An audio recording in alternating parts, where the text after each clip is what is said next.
Good morning, everyone. This is your Mice Baby from Uttar Kasi. So Uttar కాశీలో అయితే నేను night ఎక్కడ tent వేసుకున్నాను అని చెప్తానన్నాను కదా. చూడండి, చూస్తాను. Beautiful location. చాలా అంటే చాలా బాగుంది. చాలా పీస్గా ఉంటాయి. ఏ డిస్టర్బెన్స్ లేదు. 8 దాకా పడుకున్నాను. అర్థం చేసుకోండి. ఇప్పుడే లేసాను. నా ఫేస్ చూడండి ఎంత దారుణంగా అనిపిస్తుందో. సో ఇమీడియట్గా పోయి ఫ్రెష్ అవ్వాలి.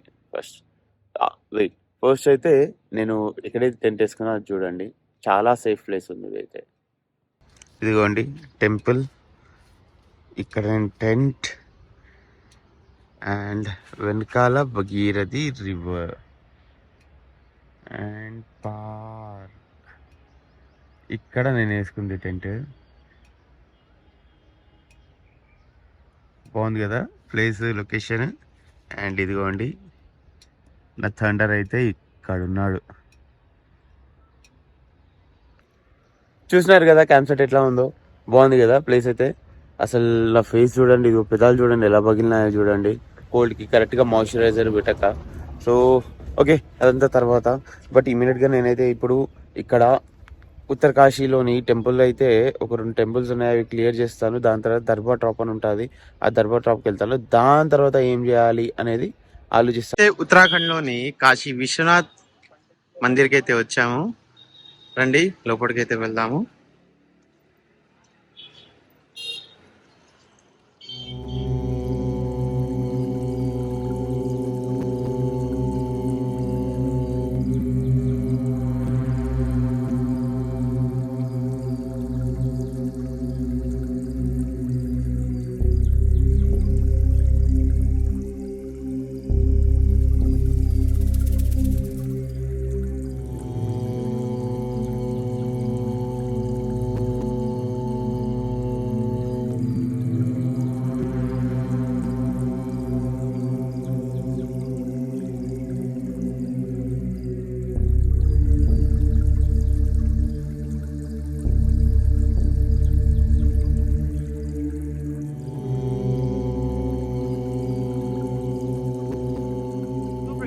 మనమైతే ఇప్పుడు ఎక్కడంటే కాశీ విశ్వనాథ్ ఒక ఆలయం అంటే కాశీలో కాదు, ఉత్తర కాశీలో.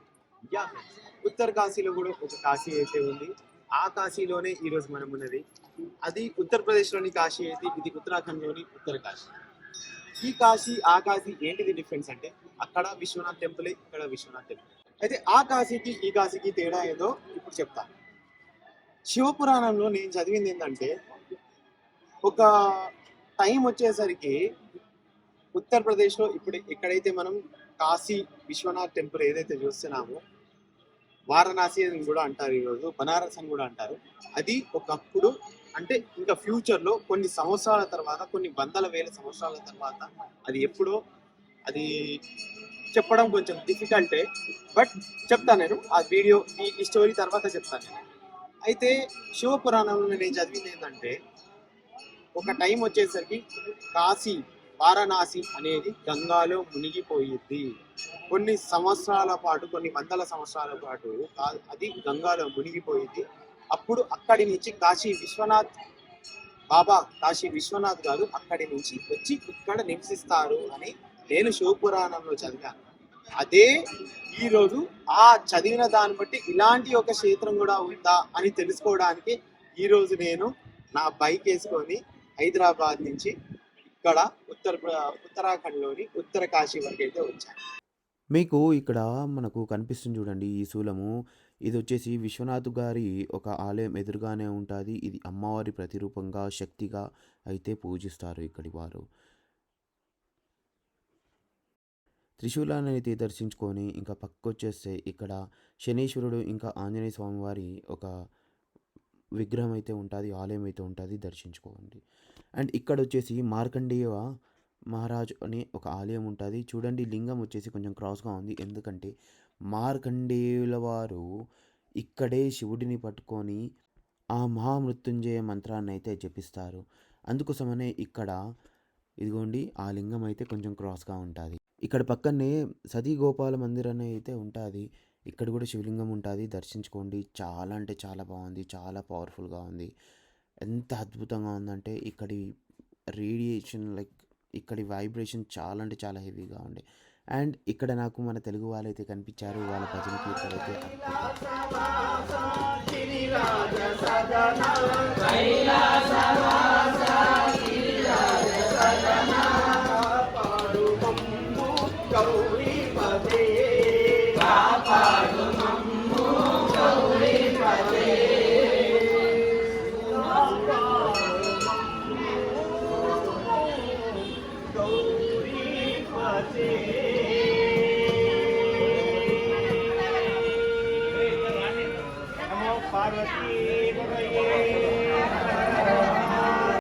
అయితే ఫ్రెండ్స్, ఇప్పుడు నేను పరశురాముడి టెంపుల్లో అయితే ఉన్నాను. ఇది వచ్చేసి పరశురాముడి టెంపుల్. అంటే నేను గుడి వెనకాల నిలబడి మాట్లాడుతున్నాను, ఎందుకంటే ముందు చాలా క్రౌడ్ ఉంది, చాలా రష్ ఉంది. అందుకోసం టెంపుల్ వెనకాల వచ్చి నేను మీకు చెప్తున్నాను. సో దానికోసం మాత్రం ఐఎమ్ లిటరలీ సారీ, ఏమంటున్నాను. యా, ఇప్పుడు పరశురాముడి టెంపుల్లో ఉన్నాను. ఉత్తర కాశీలో పరశురాముడి యొక్క టెంపుల్ ఉంది. ఈ ఉత్తర కాశీ మొత్తానికి ఈ పరశురామ టెంపుల్ చాలా ఇంపార్టెంట్ అండ్ చాలా ఫేమస్. అది ఎందుకంటే నేను ఇందాక చెప్పా కదా, అక్కడ కాశీ నగరంలో, అంటే ఇప్పుడు వారణాసి అని ఏదైతే పిలుస్తామో ఆ వారణాసి కలియుగము ఒక పాదంలో, కలియుగానికి 4 భాగాలు. ఆ ఒక భాగంలో అయితే బాగా పాపాలు పెరిగిన తర్వాత శివుడు అక్కడి నుంచి ఇక్కడికి ఈ ఉత్తర కాశీకి, ఆ కాశీ నుంచి ఈ ఉత్తర కాశీకి అయితే వస్తారు అని చెప్పాను కదా. అయితే ఈ ఉత్తర కాశీకి నిర్మించిందే పరశురాముల వారు. సో పరశురాముడే ఇక్కడ ఈ ఉత్తర కాశీని నిర్మించి శివుడి కోసమని మొత్తం ఒక శివుడికి ఒక ఈ నగరాన్ని అయితే ఏర్పాటు చేసి పెట్టారన్నమాట. అయితే అది ఆ సంఘటన ఎప్పుడు జరిగింది, ఎలా జరిగింది అనేది చెప్తాను. అయితే మన అందరికీ తెలుసు, మనము గణేశుడి స్టోరీ ఒకటైతే తెలుసు. గణేశుడికి ఒక ఏకదంతం. ఆ ఏకదంతం సమయంలోనే ఈ జరిగిన ఒక స్టోరీ ఇది. అయితే శివుడి దగ్గరికి, శివుడి దర్శనాని కోసం అని పరశురాముల వారు శివుడి దర్శనానికి కైలాసానికి వెళ్ళినప్పుడు ఆ గణేశుడి యొక్క ఏకదంతం అయింది. అదంతా మనకు తెలిసిన స్టోరీయే. సో నేనైతే వీడియో లెంత్ లాగ్ చేయట్లేదు. అయితే ఆ టైంలో శివుడు పరశురాముల వారికి చెప్పిన ఒక వాక్యాలే ఇవి. ఇక్కడికి, ఈ నగరానికి, ఈ ప్రదేశములో భగీరథి నది ఒడ్డున ఇక్కడ గంగా అనే ఒక నది వెలుస్తాది. అక్కడ నాకు ఒక నగరాన్ని అయితే ఏర్పాటు చేసి పెట్టు. ఒక ప్రథమ పాదంలో అయితే నేను వస్తాను, ఒక పాదంలో అయితే కలియుగ ఒక పాదంలో నేను ఇక్కడికి వస్తాను, ఇక్కడ నివసిస్తాను. ఆ కాశీ నగరం నుంచి ఈ కాశీ నగరానికి వస్తాను అని చెప్పిన వారే శివుడు. అందుకోసమనే ఇక్కడ పరశురాముల వారికి చాలా ఇంపార్టెన్స్, చాలా ఫేమస్ అన్నమాట. అయితే ఈ పరశురామ టెంపుల్ ఒక పక్కనే అన్నపూర్ణేశ్వరి మాత టెంపుల్ ఉంటుంది. అయితే ఇక్కడ అమ్మవారి వెనకాల, అన్నపూర్ణేశ్వరి వెనకాల ఇంకో ప్రాచీన విగ్రహం అయితే ఉంటుంది, రాయితోటి. సో అది ఇంతవరకు ఎవరు చూపించలేదు, నేను చూపించాను, దర్శించుకోండి. ముందైతే పంచలోహాల విగ్రహం అయితే ఉంటుంది. అండ్ భైరవుడి ఒక టెంపుల్ ఉంటుంది, కాల భైరవుడి టెంపుల్ ఉంటుంది. అది కూడా దర్శనం చేసుకోండి. ఇవన్నీ చాలా ప్రాచీనమైన టెంపుల్. కాల భైరవుడు ఇక్కడ ఎందుకు వెలిసినారంటే, మనము అబ్జర్వ్ చేస్తే ఆ కాశీలో క్షేత్రపాలకుడు కాలభైరవుడు, ఈ కాశీలో క్షేత్రపాలకుడు ఎవరు? పరశురాముడు. అయితే వీటికి కూడా చాలా లింక్ ఉంది. ఇవన్నీ చెప్పుకుంటూ పోతే మాత్రం మళ్ళీ వీడియో లెంత్ అనేది 1 hour అయ్యేది. ఎందుకంటే అది 2 లైన్లో చెప్పాలి కట్ చేసి అంటే చాలా కష్టం, అది అర్థం కాదు. సో నార్మల్ గానే పెట్టేస్తాను. అయితే ఓకే, నేను సింపుల్ గా చెప్తాను. ఇప్పుడు సేమ్ అక్కడ ఎలాగో సెకండ్ ఇంకో భైరవుడు మనం అక్కడ కాశీలో చూసాం కదా, ఇంకో భైరవుడు, సేమ్ అదే భైరవుడు ఇక్కడ కూడా. అట్లాగే ఇంకో క్షేత్రపాలకుడు, సెకండ్ క్షేత్రపాలకుడు ఇక్కడ భైరవుడు. ఈ కాశీ నగరాన్ని అయితే మీరు చూశారు కదా, ఉత్తర కాశీని. ఈ ఉత్తర కాశీ ఎలా అంటే కలియుగంలో కోరుకున్నది, దర్శనం చేసుకున్న వారికి, కోరుకున్న వారికి ప్రతి ఒక్కటి ఇక్కడ నిజంగానే జరుగుతుంది అని కొన్ని లక్షల మంది ఒక ఏమంటారు విశ్వాసం కూడా. అందుకోసమనే ఈరోజు ఉత్తర కాశీలో ఎంత మంది జనాలు వస్తారంటే, చార్ధామ్ యాత్ర చేసేవారు ప్రతి ఒక్కరు ఉత్తర కాశీ పక్కా విజిట్ అవుతారు. అంటే అర్థం చేసుకోండి ఎంత ఫేమస్ ఉత్తర కాశీ. సో ఇట్లాంటి ఉత్తరకాశీ నేను వచ్చాను, నేను మీకు చూపించాను, నేను చూశాను. నాకైతే చాలా అంటే చాలా బాగా అనిపించింది ఉత్తరకాశీ. నిజంగా చెప్తున్నాను, నేను కాశీ ఒక్క రోజుకని వెళ్ళినప్పుడు, వారణాసి ఒక్క రోజుకని వెళ్ళింది, నేను అక్కడ 10 రోజులు ఉన్నాను. ఇప్పుడు కూడా నా పరిస్థితి అలాగే ఉంది. ఈ కాశీ వదిలిపెట్టి కూడా నాకు వెళ్ళాలని లేదు, బట్ వెళ్ళాల్సిందే, తప్పనిసరి ముందుకు వెళ్ళాల్సిందే. ఎందుకంటే ఈసారి నేను ప్లాన్ చేసుకుంది చాలా అంటే చాలా పెద్దది. అది ఒకటి నెక్స్ట్ వీడియోలో అయితే చెప్తాను. అయితే ఇప్పుడు ఉత్తర కాశీ నుంచి నేను గంగోత్రి వైపు వెళ్తున్నాను. సో గంగోత్రి వైపు ఏదేదైతే ఉంటుందో అది ప్రతి ఒక్కటి నేను చూపించుకుంటూ వెళ్తాను. అలా చాలా చాలా ఉన్నాయి. గణేశుడికి రిలేటెడ్ కూడా ఒక ప్లేస్ అయితే ఉంది. ఆ రిలేటెడ్ ఆ ప్లేస్ గురించి మాత్రం నేను నెక్స్ట్ వీడియోలో అయితే చెప్పబోతున్నాను, చూపించబోతున్నాను కూడా. ఉత్తరకాశీలోని బాబా విశ్వనాథ్ మందిర్ పక్కనే అయితే ఇంకో టెంపుల్ అయితే ఉంటుంది, ఆంజనేయ స్వామి టెంపుల్. ఎంత బాగుంటుందంటే ఇక్కడ కూడా చాలా అంటే చాలా బాగుంటుంది. ఆంజనేయ స్వామి యొక్క విగ్రహం అయితే ఎంత అద్భుతంగా ఉందంటే ఎంత అద్భుతంగా ఉంది. చూడండి ఎంత బాగుందో, దర్శించుకోండి.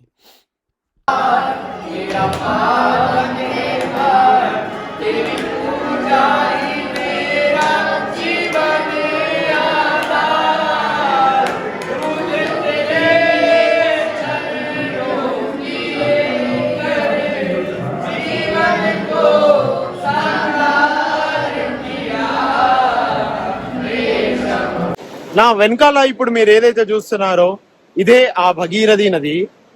భగీరథుడు తపస్సు చేసి, పరమశివుడికి తపస్సు చేసి సాక్షాత్తు గంగామాతకు భూలోకం మీదకి తీసుకొచ్చిన అదే ఈ భగీరథ నది ఉత్తర కాశీలో. చూడండి ఎంత బాగుందో. మనం ఇంకా ఈ భగీరథ నది కూడా ఎక్కడి నుంచి స్టార్ట్ అయింది అనేది కూడా ముందు నేనైతే వెళ్ళబోతున్నాను. సో దాని గురించి కూడా ఒక డెడికేటెడ్ వీడియో అయితే రాబోతుంది.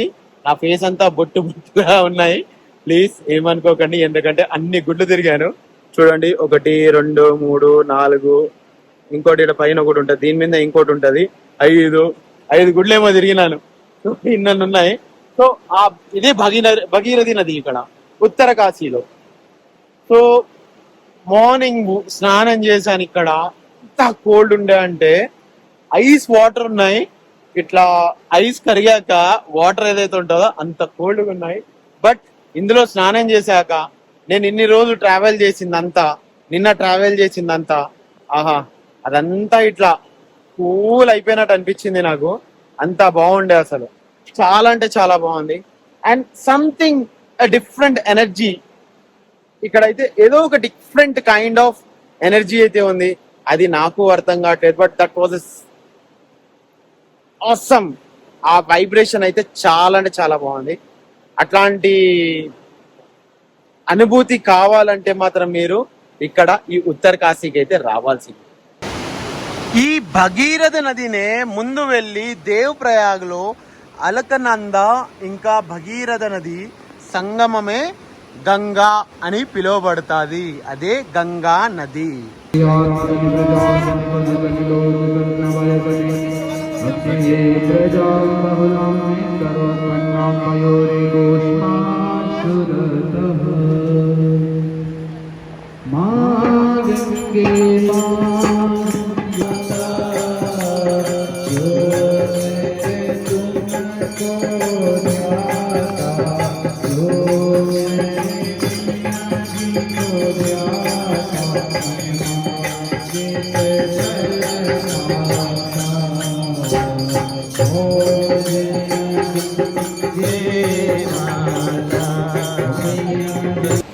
హలో ఫ్రెండ్స్, ఉత్తర కాశీలో అయితే ఉన్నానని చెప్పాను కదా. నాకైతే ఇక్కడ ఒక ఇంట్రెస్టింగ్ పర్సన్స్ అయితే కనిపించినారు. ఈరోజు డిన్నర్ మాత్రం నేను వీళ్ళతోటే చేస్తున్నాను. వీళ్ళు వచ్చేసి నాసిక్ నుంచి వచ్చినారు. అయితే వీళ్ళ బైక్స్ చూస్తే మాత్రం literally you will be shock. And అరే చాలా అవసరం పర్సన్స్ ఉన్నారనుకోండి, చాలా అంటే చాలా బాగా నచ్చింది నాకు. అయితే ఫస్ట్ వీళ్ళ బైక్ చూసాం రండి. వీళ్ళ బైక్ ఎట్లా జుగాడు చేసి తెచ్చినారంటే లిటరల్లీ నేనైతే షాక్ అయిపోయినా. అమ్మ, నేను నా బైక్ కోసం అని లక్షల రూపాయలు పోసి ప్యాన్ ఎయిర్స్ అంట అవ్వంట ఇవ్వంటాను కొన్నాను. వీళ్ళు సింపుల్గా ఇట్లా జుగాడు చేసి తీసుకొచ్చినారు బై. ఫస్ట్ అయితే బైక్ చూసినాక మాట్లాడదాం మనం. అయితే ఇక్కడ చూడండి బైక్కి ఎలా సెటప్ చేసినారో.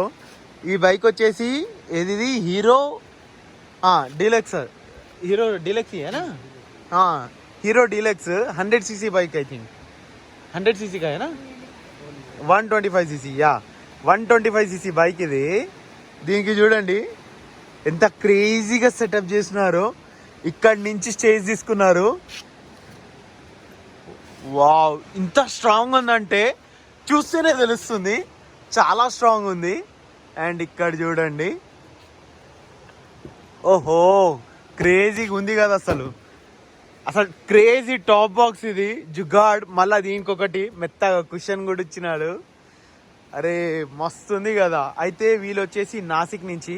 ఇప్పుడు నేను వీళ్ళతోటే డిన్నర్ చేస్తున్నాను, వండుతున్నారు. సో పర్ఫెక్ట్ క్యాంపింగ్ అయితే అవుతుంది ఈరోజు. అయితే ఇక్కడ ఇంకోటి కూడా ఉంది, ఇదిగోండి షైన్. ఇది కూడా నాసిక్ నుంచే, సేమ్ వాళ్ళే. నలుగురు వచ్చినారు, చూస్తున్నారు కదా ఏమైనా క్రేజీ సెటప్ చేస్తున్నారు అసలు. అరే భయ్, నేను ఇన్ని రోజుల నుంచి బైక్ నడుపుతున్నాను, కొన్ని సంవత్సరాల నుంచి బైక్ నడుపుతున్నాను.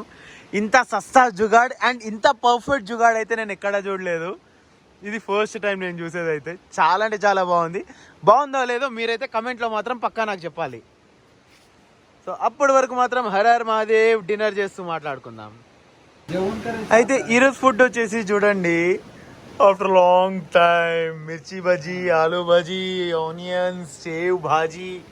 ఇదిగోండి మొత్తం జుగాడ్తో వచ్చినారు బాయ్ వీళ్ళు, నిజంగా చెప్తున్నా. అండ్ లిటరల్ ఏం so lucky, they invited me to have dinner చేయడానికి నాకు ఇన్వైట్ చేసినారు చూడండి. That's a great thing. చూడండి మొత్తం యాక్చువల్లీ మొత్తం తీసేసినారు. చూడండి, తేలికి డబ్బా ఆర్ గ్యాస్ కి క్యాన్, చూస్తున్నారా ఏమన్నా సెటప్. అండ్ ఇదిగోండి భయ్యా హాయ్ బోలియే. These guys are from Nashik. ఇంకో అంకుల్ ఉన్నారు, అదిగోండి వెనకాల, మాస్టర్ షెఫ్. సో ఇప్పుడైతే చాలా హంగ్రీగా ఉన్నా. ఫస్ట్ అయితే తిన్నాక మాట్లాడదాం. After long time having this food. నిజంగా చెప్తున్నాను, నాకు తెలిసి ఒక 10 days అవుతుంది. 9 days అవుతుండొచ్చు ఇంత ప్రాపర్గా మళ్ళా హోమ్లీ ఫుడ్ తిని. Oh my God. So time వచ్చేసి 3 అవుతుంది. ఇంతసేపు ఎడిటింగ్ అవన్నీ చేసుకుంటూ కూర్చున్నాను. బట్ మార్నింగ్ 5 o'clock నేను అగోడా విలేజ్కి అయితే బయలుదేరాలి. అక్కడి నుంచి ఒక ట్రెక్కింగ్ అయితే ఉంది. అది ఎక్కడికి అంటే Dodital. Ya friends, Dodital. But అది సోలోగా ట్రెక్ చేయడం రైటా కాదా నాకు తెలీదు. ఫస్ట్ అయితే నేను బేస్ విలేజ్ అగోడా విలేజ్కి అయితే వెళ్ళి అక్కడ కన్ఫర్మ్ చేసుకొని దాని తర్వాత ఆ ట్రెక్ చేయాలా వద్దా అనేది కనుక్కొని దాని తర్వాత ట్రెక్ చేస్తాను, లేకపోతే డైరెక్ట్గా గంగోత్రి వెళ్తాను. సో రేపు ఎక్కడికి వెళ్తాను ఏంటిది నాకు తెలీదు. బట్ ప్లీజ్ చూడండి, డెఫినెట్లీ చాలా అడ్వెంచరస్గా ఉంటుంది. అదైతే చాలా అంటే చాలా అడ్వెంచరస్గా ఉంటుంది, అది నా ప్రామిస్. అంత బాగుంటుంది ప్లేస్. ఇప్పుడు మాత్రం నా క్యాంప్ వచ్చేసి ఇదిగోండి ఇక్కడైతే వేశాను. ఇక్కడ కనిపిస్తుందో లేదో బ్రైట్నెస్ పెంచుతాను. ఇదిగోండి ప్రస్తుతానికైతే ఇది ఎక్కడ అంటే ఇదిగోండి ఇక్కడ భగీరథి రివర్ అయితే ఉంది. ఈ ఘాట్ లోనే నేనైతే ఇక్కడే టెంట్ వేసుకున్నాను. ఇదిగోండి టెంట్ కనిపిస్తుంది చూడండి, ఇక్కడే టెంట్ వేసుకున్నాను నేనైతే. సో ఇంకా రేపైతే ఏం జరిగిద్దో ఏదో నాకు తెలియదు.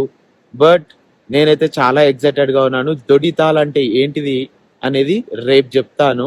అది కూడా ఒక స్పిరిచువల్ ప్లేసే. చాలా అంటే చాలా చాలా ఫేమస్ ఇక్కడ. అండ్ చాలా బాగుంటది ట్రెక్. పైన టాప్ అయితే ఇంకా బాగుంటది.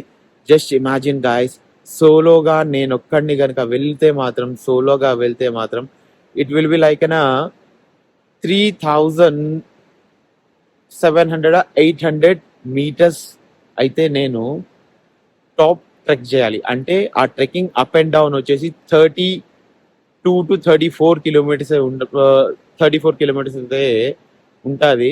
సో దానికి 2 to 3 days అయితే ఈజీగా అయ్యిద్ది. డోంట్ నో రేపైతే వెళ్తానో లేదో నాకు తెలీదు. బట్ వెళ్ళేటట్టుంటే మాత్రం డెఫినెట్లీ వెళ్తాను. అదైతే నేను వదిలిపెట్టాను, ఎందుకంటే అది చాలా అంటే చాలా బాగుంటది. ఆహా, అది నేను జస్ట్ ఫొటోస్ లో చూస్తేనే నేను ఇట్లా ఇట్లా తరించిపోయాను. ఇంకా రేపు గనుక నేను వెళ్తే మాత్రం ఇంకా ఆ టాప్ మీద ఇంకా ఒక ఎక్స్ట్రా 1 డే ఉన్నా గానీ తప్పులేదనుకోండి. అంత బాగుంది అదైతే. సో వెళ్తానో లేదో అనేది రేపు వచ్చే వీడియోలో మాత్రం మీకు తెలవబోతుంది. సో అప్పటి వరకు మాత్రం signing off with miles by Abhi.